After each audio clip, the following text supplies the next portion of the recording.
kepada institusi yang menangani masalah pendidikan gitu. Ini harusnya menjadi corengan sangat besar gitu. Tapi nggak ada komentar sama sekali dari Menteri Pendidikan ya. Itu juga.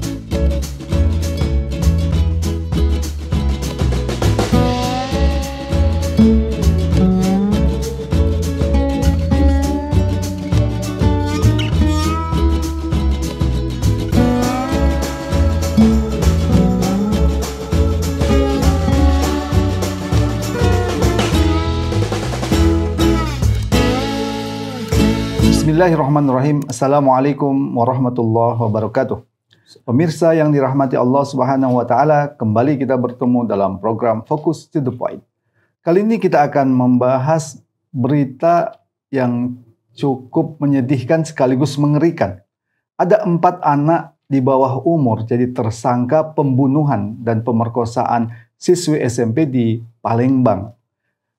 Dikatakan oleh kepolisian, 4 tersangka tersebut mengobral nafsu birahinya karena sering menonton film porno. Bukan sekedar dibunuh, setelah dibunuh diperkosa. Dan itu pelakunya itu adalah anak-anak. Ada apa? Sedang apa yang terjadi di tengah masyarakat kita saat sekarang ini? Untuk itu kita akan membahas masalah ini dengan Ustadz Ismail Susanto. Assalamualaikum Ustadz. Waalaikumsalam warahmatullahi wabarakatuh. Menyedihkan sekaligus mengerikan. Bagaimana pandangan Ustadz? Ya, baik. Bismillahirrahmanirrahim. Assalamualaikum warahmatullahi wabarakatuh. Ya, ini betul sekali menyedihkan dan mengerikan. Menyedihkan oleh karena ini terjadi pada dunia remaja atau bahkan anak-anak. Meskipun tidak berarti kalau itu terjadi di kalangan manusia dewasa kita bisa memaklumi. Tetapi pada galibnya kan dunia anak itu dunia yang penuh dengan keceriaan, penuh dengan pertemanan, ya, penuh dengan kegembiraan, gitu, permainan. Tapi apa yang dilakukan oleh anak-anak itu bukan lagi kategori tadi, ya, bukan sekedar permainan. Ini sudah merupakan satu tindakan yang acap atau lazimnya dilakukan oleh orang yang dewasa, gitu. Dan luar biasanya ini dilakukan bukan sendiri tapi bersama-sama. Itu artinya kan sudah merupakan satu kesepakatan kolektif gitu. Bukan hanya membunuh tapi kemudian memperkosa. Dan tadi disebutkan bahwa ini akibat pengaruh tontonan porno yang mereka saksikan. Itu menunjukkan juga kepada kita bahwa lingkungan kita ini sekarang sudah lingkungan yang amat sangat toksik, istilah sekarang ya, sangat berpengaruh buruk kepada dunia anak. Dulu itu pornografi itu hanya mungkin bisa diakses oleh orang dewasa, oleh karena dia memerlukan media, entah itu buku atau film yang harus dibeli dan sebagainya. Tapi ini hari melalui gadget yang dimiliki oleh siapapun, termasuk oleh anak-anak, konten pornografi itu bisa leluasa diakses oleh mereka. Dan saya kira ini adalah bukti kesekian kalinya betapa beratnya tantangan lingkungan yang dihadapi oleh keluarga, oleh anak-anak, oleh remaja ini hari itu. Nah, tapi sekaligus juga ini menjadi cermin dari betapa rapuhnya lingkungan masyarakat kita, kemudian juga mungkin keluarga dan sekolah gitu. Karena tidak mungkin ini faktor tunggal, tapi sini pasti ada faktor yang berpengaruh atau yang saling mempengaruhi, atau faktor kumulatif dari sejumlah faktor yang tadi disebut. Gitu. Kira-kira apa Ustadz Ismail yang membuat anak itu kok dia bisa tega membunuh gitu? Satu hal yang kalau kita dulu waktu anak-anak itu nggak terpikirkan ya, bahkan kalaupun berantamnya itu bukan yang menyakiti bener ya, ini sampai membunuh gitu. Apa kira-kira yang ada dalam pikiran seorang atau beberapa orang anak begitu? Ya, itu ibarat kain putih yang sudah lama dicelup dengan kain kotor atau air kotor gitu. Jadi sensitivitas terhadap keputihan itu sudah hilang. Ketika dia itu hari-harinya nonton film porno, maka sensitivitas terhadap morality bahwa itu sesuatu yang tidak pantas dilakukan oleh siapapun yang tidak berhak itu sudah hilang. Begitu juga kalau hari-harinya dia nonton game yang berisi dengan Kekerasan, kekerasan ya. Dan game sekarang itu kan game yang disenangi oleh anak-anak itu yang memang kayak begitu, yang nembak, yang bunuh, yang segala macam itu. Maka sensitivitas terhadap morality dalam arti kehalusan akhlak budi, penghargaan terhadap jiwa nyawa manusia itu juga hilang gitu. Jadi ini yang sering saya sebut sebagai lumrahisasi kejahatan, lumrahisasi kekerasan, lumrahisasi kejahatan.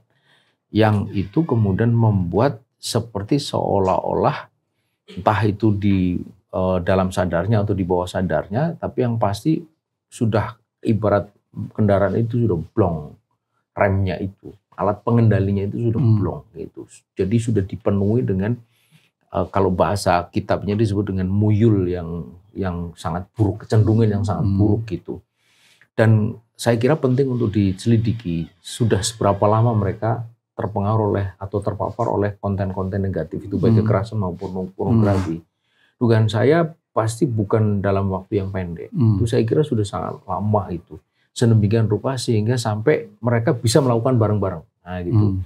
Dan pelakunya juga menceritakan itu dengan bangga. Dengan bangga dan juga dengan tenangnya dia ikut serta di dalam mencari jenazah itu, lalu hadir di dalam pemakaman. Bahkan kalau nggak salah juga hadir dalam tahlilan. Nah, gitu. Seperti tidak ada apa-apa ya. Itu kalau pakai istilah ini itu kan berdarah dingin. Gitu. Berdarah dingin. Jadi ini saya kira satu fenomena yang amat sangat harus kita waspadai dan kita khawatirkan. Betapa pada usia yang sangat muda itu bisa begitu gitu. Jadi kita harus sangat ekstra hati-hati bahwa ternyata pengaruh dari konten kekerasan dan konten pornografi itu bisa begitu merusaknya gitu generasi muda atau anak muda sampai begitu. Kalau ada pihak yang bisa disalahkan, Ismail, siapa yang paling bisa disalahkan? Yang pertama tentu saja orang tua, karena siapapun itu anak itu adalah hasil dari didikan orang tua awalnya, karena dialah yang paling bertanggung jawab. Bukankah itu anaknya A, anaknya B gitu. Tetapi orang tua saja juga tentu tidak bisa ini hari. Mungkin juga sekolah gitu. Mesti dipertanyakan sejauh mana peran sekolah ini dalam membina akhlak, membina kepribadian, ya cara berpikir, cara bertindak dari anak-anak kita gitu. Ini juga sekaligus harus diajukan protes sangat keras kepada institusi yang menangani masalah pendidikan gitu. Ini harusnya menjadi corengan sangat besar gitu. Tapi nggak ada komentar sama sekali dari Menteri Pendidikan ya. Itu juga menunjukkan bahwa sudah nggak ada rasa concern, apalagi keprihatinan. Mestinya ini dipandang sebagai bagian dari persoalan pendidikan gitu. Iya. Kemudian, yang sering dipersoalkan justru pakai busana muslimah. Nah, gitu. Jadi ini aneh negara ya.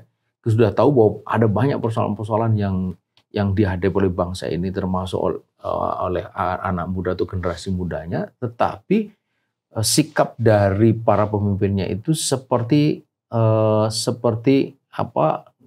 seolah tidak terjadi apa-apa gitu.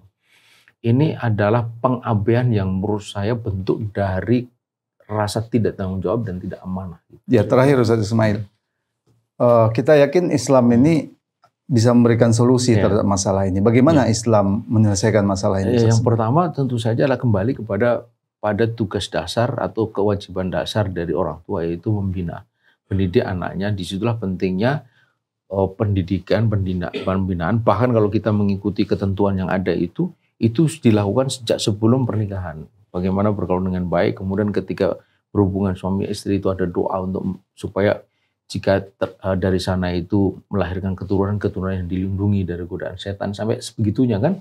Kemudian ketika dia lahir bagaimana harus kita lakukan akikah, kemudian pendidikan di masa kecilnya dan seterusnya gitu. Itu kan luar biasa bagaimana Islam itu membina generasi itu bukan hanya sejak dari dini, bahkan sejak sebelum kelahiran itu terjadi. Itu satu.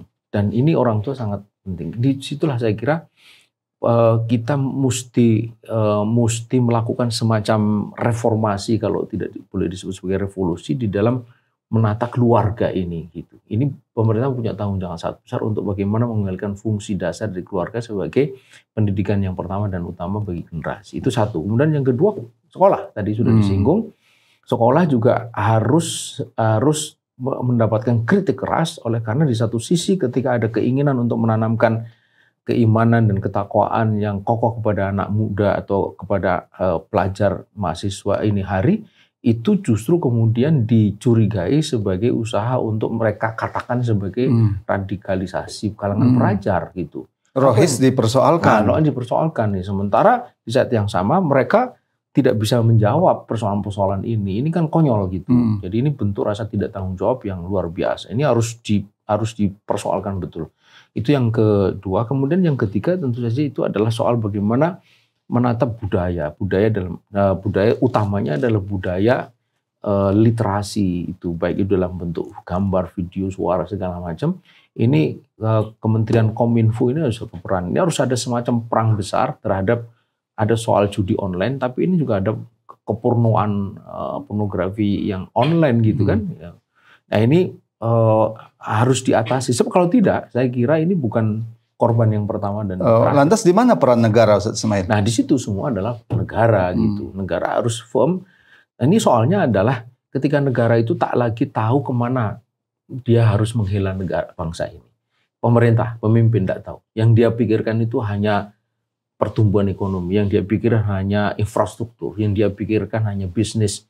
Atau akhir dinasti politiknya, itu lebih parah lagi. Tapi tidak membawa kemana sebenarnya bangsa dan negara ini harus dihela gitu.